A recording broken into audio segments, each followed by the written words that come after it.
Hey guys, this is MattiAce, and in this video I'm going to show you some Reaver gameplay air-to-air almost exclusively, and also almost exclusively with the default nose gun, the M20 Mustang. The Reaver I'm flying is barely certain, at least in the beginning of the video. It does get a bit more upgraded as we go along though. It did take me a while before I had the fire suppression and the airframe and all that upgraded, because I spent quite some search on the air hammer before I got the last levels of airframe and fire suppression. I did quite quickly get the afterburner fully sorted. I think that is actually a very necessary upgrade, at least for my flying style.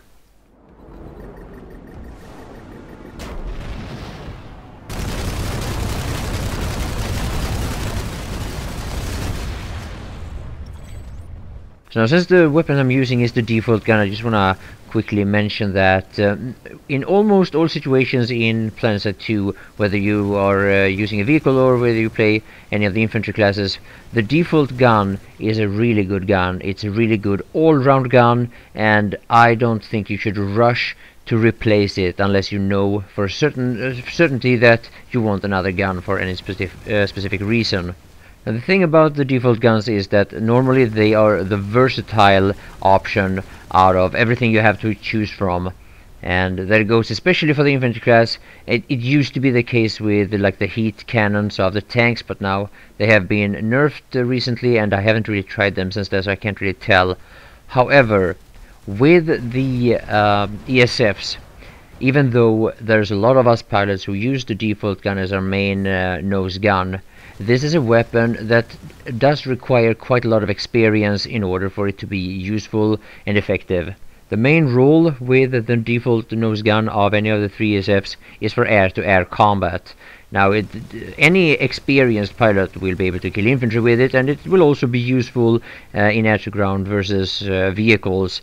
But it is, like, I would say, over 90% of its usefulness is at air-to-air. However, this is rather difficult, and it's something that a lot of new players are going to struggle with for quite a long time. And one of the things that I have noticed with the way the air gameplay has developed the last, I don't know, the last couple of months, it doesn't matter what server I've been on, but it feels like new pilots don't really try to learn the same way that new pilots used to be the first year of Planetside 2. It's like there is, I don't know what it is, maybe it's my imagination, but I noticed the same thing on the servers that I play on. But what I noticed with a lot of players is that even players that spawn ESFs every day just keep making the same mistakes over and over without really improving, and then there is this small group of people or players on each server that just keeps kind of dominating. And I haven't really been able to figure out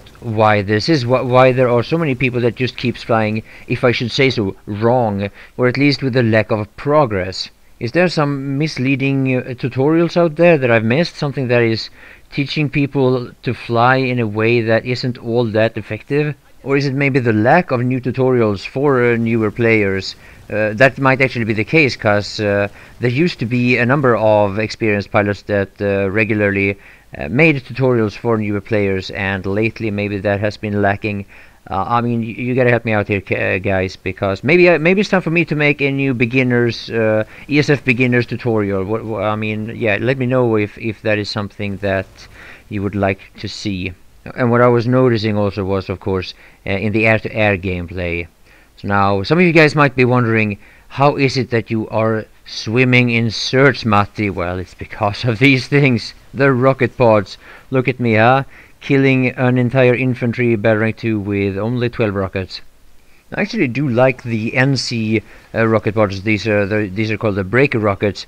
They have, I don't know, they just seem to pack a bigger punch than the other ones. A lot of people prefer the TR ones, though. I haven't used them in a long time. But yeah, it's not that I dislike the rocket pods more or less all that much. I don't think. I know that a lot of people have a lot of opinions about these rocket pods being better than the other rocket pods. I think the big problem with the rocket pods is not the rocket pods themselves, it's that the moment you have the rocket pods, you don't have the external afterburners, and I just hate flying without the external afterburners. So that's why I dislike flying with the rocket pods, only because of that. And as much as I'm focusing on air-to-air in this video, the reason why I'm showing you this is because of the reaction from one of the vendor players that I was lolpodding here, and I'm using the default nose gun, of course, in order to be able to defend myself against any enemy aircraft, which is coming soon.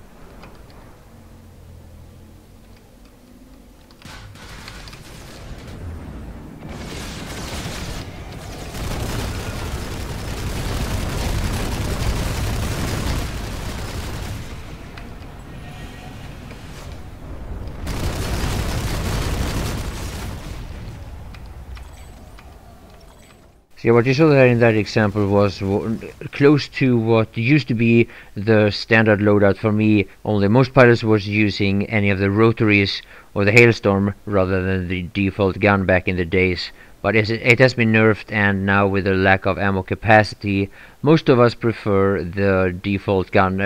Or maybe I'm brave saying most of us. I just have the impression that most people use the default gun. So now, also want to let you know that if you have any opinions about why I choose these fights, might not be the most epic ones, it's because I haven't been playing all that much with this character, and I didn't have all that much to choose from. I mainly made this character in order to try out the air hammer, but I think most of you guys already know that. And there is a little bit more air hammer gameplay coming as well.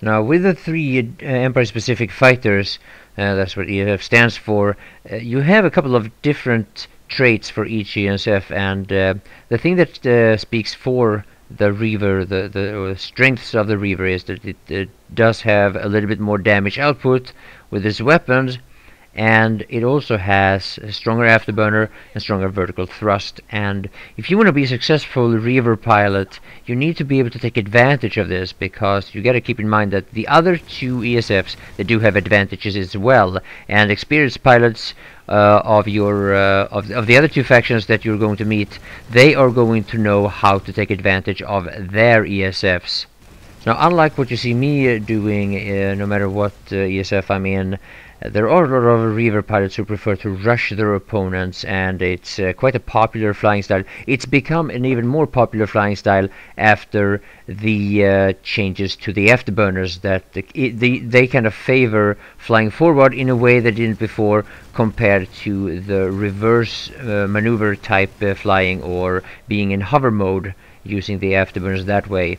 And yeah, it made it a little bit harder for pilots like myself, and it kind of favored pilots that have this flying style, such as Argitar, Tigra, and yeah, there's plenty of other players. Now, when it comes to the few pilots that actually are really good at rushing in a way that is effective and controlled, those pilots are normally also very good at hover dueling in at least a couple of different styles. There are quite a number of styles for hover dueling as well. But I've also come to believe that rushing has become kind of like a shortcut for a lot of pilots who don't really either have the time or interest or will to get more into air-to-air combat. Yeah, the way I see it is a bit of a mixture of both.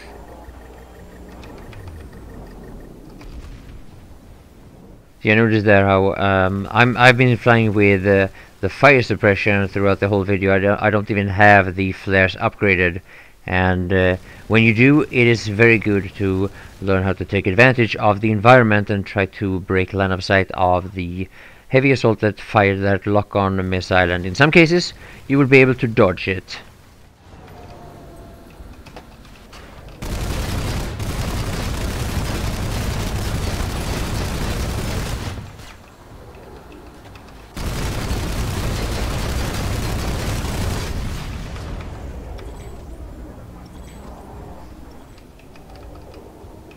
Now, when I've been smurfing here with my bad boy in blue character, I haven't at all been targeted the way I do when I fly on any of my main characters, but from time to time I was able to piss a couple of guys off, and here I was ganked by I think 3 or maybe 4 sites, and I realized there was no way taking them all on. So let me see, that is 3, that is 4 sites, yeah. It happens from time to time, but it wasn't all that common actually.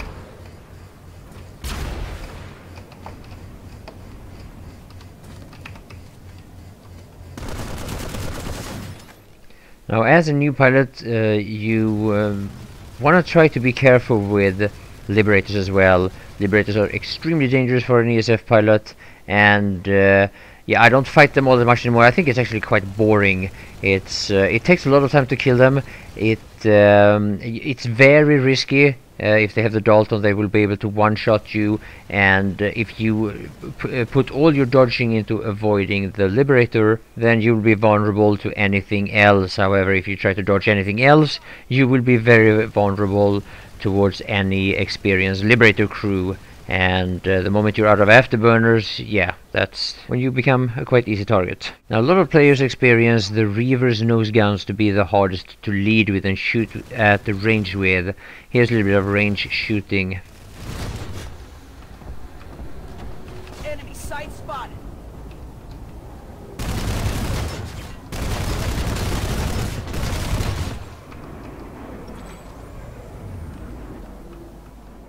Now, watching a lot of different pilots, you're gonna see a lot of different styles. There are many pilots that would never shoot at ranges like this, and there are different reasons why not. Like, for example, the damage output is a little bit limited the further away you get. There are statistics for that. You can check it for every weapon. But also, yeah, it has to do with, you know, being able to land most amount of bullets, and also it has to do with conserving ammo. But to a lot of players, the most important reason is that you want to be able to deal as much damage as possible, and reliably so, before your opponent has a chance to react, and hopefully one-clip them. It's a bit of a pilot term. And yeah, it's no mystery what it's all about. You want to be able to kill a full health ESF with one magazine. I think I have a couple of those situations in this video, I'm not entirely sure.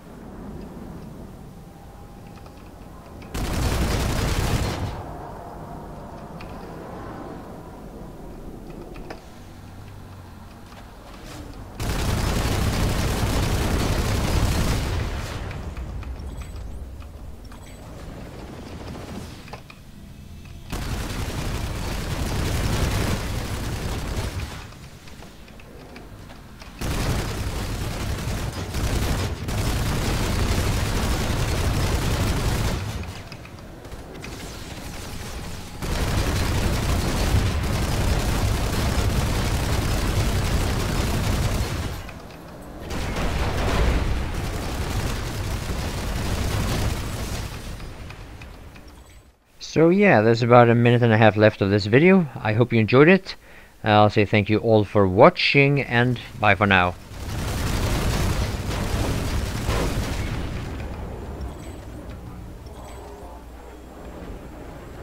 Galaxy in the area.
Eyes on a VS side.